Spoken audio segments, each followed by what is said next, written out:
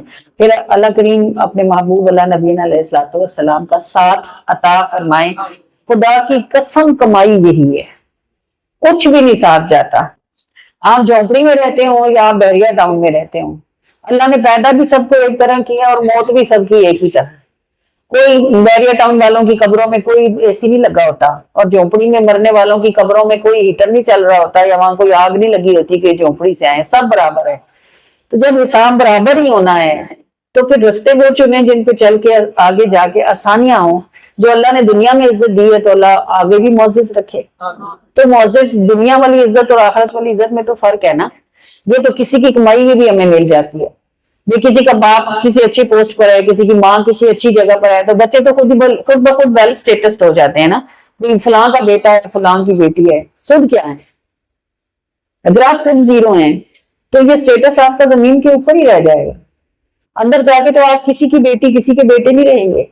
پھر تو میری شرمندگی ہے, خود سے تو کچھ کمایا, کچھ اٹھایا نہیں, تو پھر کیا کریں گے؟ یہ دنیا کو not and of the world ہے, اس سے آگے بھی تو کچھ ہے نا. وہاں بھی تو کھڑے ہونا ہے, وہاں بھی تو ایک دوسرے کو دیکھنا ہے. تو پھر سارا کچھ دنیا کے لیے کر کے چلے جائیں گے تو پھر اگلی لائف میں کیا کریں گے؟ یہ تھوڑی تو آسان ہے, حضور کی سنتیں مشکل نہیں ہے, بہت زیادہ آسان ہے. لیکن صرف یہ کہ آپ ان کو ڈھونڈیں اور یہ چیک کریں کہ کون کون سی سنت ابھی رہ گئی ہے جس کو ہم نے نہیں اپنایا ہوا ہے, اور کوشش کریں کہ اپنی زندگی میں اس کو داخل کریں. آسانی کے ساتھ، حضور کی محبت کے ساتھ آپ نے جو بھی چیز اٹھا لی وہی آپ کے لیے نافع ہوگی۔ اللہ پاک ہمیں اس محفل سے یہ روشنی ساتھ لے کے اٹھنے کی توفیق عطا فرمائے۔ یہاں اس کے بعد کوشش کر کے اپنی زندگی میں سنتوں کو داخل کریں اور پھر ان پر عمل پیدا ہونے اور ان کو پھیلانے کی بھی کوشش کریں۔ اللہ کریم ہمیں نصیب فرمائے۔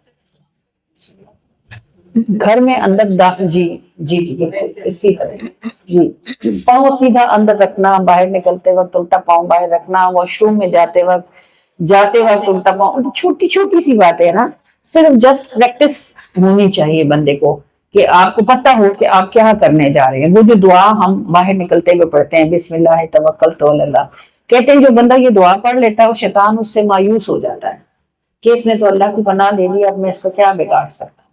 بہت چھوٹی چھوٹی سی باتیں ایسی ہیں جن کے ساتھ آپ اتنی بڑی بڑی مصیبتوں سے بچتے ہیں کہ آپ کو ان کا گمان بھی نہیں گزر رہا ہوتا کہ اللہ نے آپ کے لیے کس بڑے پہاڑ کو چھوٹی سی نوک کے اوپر رکھ کر ٹال دیا ہوا ہے۔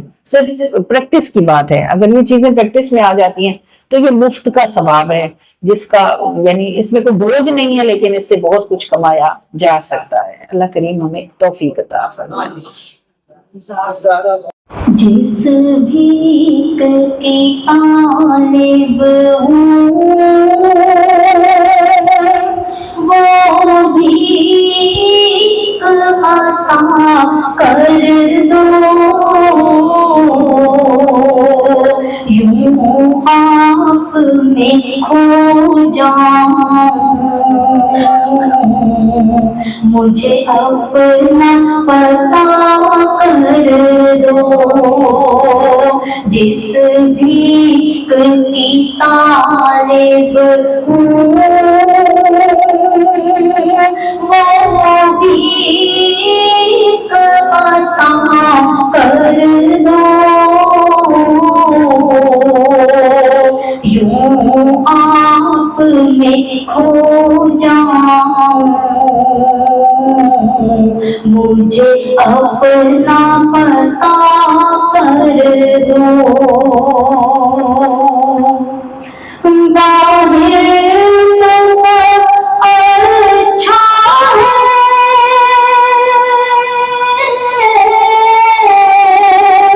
اندر کا خدا جانے، ہر گھڑی جو ہوتی ہے وہ معاف خطا کر دو، ہر گھڑی جو ہوتی ہے وہ معاف خطا کر دو، جس بھی کی طالب ہوں وہ بھی عطا کر دو، یوں آپ میں کھو جاؤں، مجھے اپنا پتا کر دو، یوں آپ میں کھو جاؤں، مجھے اپنا پتا کر دو۔ سب رشتہ سے میٹھا ہے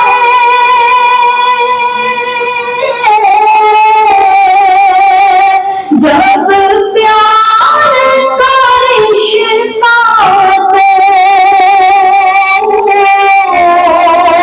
مجھے بات کے یہ ڈوری لوگوں سے عطا کر دو، مجھے بات کے یہ ڈوری لوگوں سے عطا کر دو، جس